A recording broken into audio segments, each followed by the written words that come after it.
வணக்கம். இன்றைய தினம் சிவபுராணத்தின் 2ஆம் வரியாக விளங்கக்கூடிய இமைப்பொழுதும் என் நெஞ்சில் நீங்காதான் தாழ்வாழ்க என்ற வரியை சிந்திக்க இருக்கிறோம். நம்முடைய உடலிலே பல உறுப்புகள் வேலை செய்யும் போதே ஓய்வெடுக்கின்றன. இதயம் சுருங்கி விரியும் போது அது ஓய்வெடுக்கிறதாம். அதேபோல சிறுநீரகம், கண்கள் இமைத்து விழிக்கின்றன, இமை மூடி திறக்கின்றன. அந்த இடைப்பட்ட காலத்தில் கண்கள் ஓய்வெடுக்கிறது.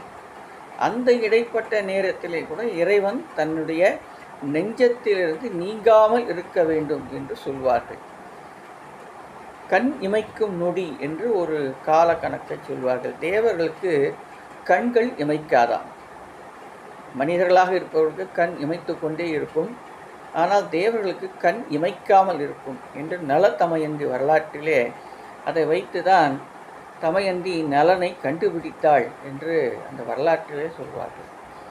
ஆகையினால இந்த 2வது வரி இமைப்பொழுதும் என் நெஞ்சில் நீங்காதான் தாழ்வாழ்க, எப்போதும் நீங்கி இருக்கக்கூடிய இறைவனுடைய திருவடியை வாழ்த்தி வணங்குகிறேன் என்று பொருள். இது 2வது வரி.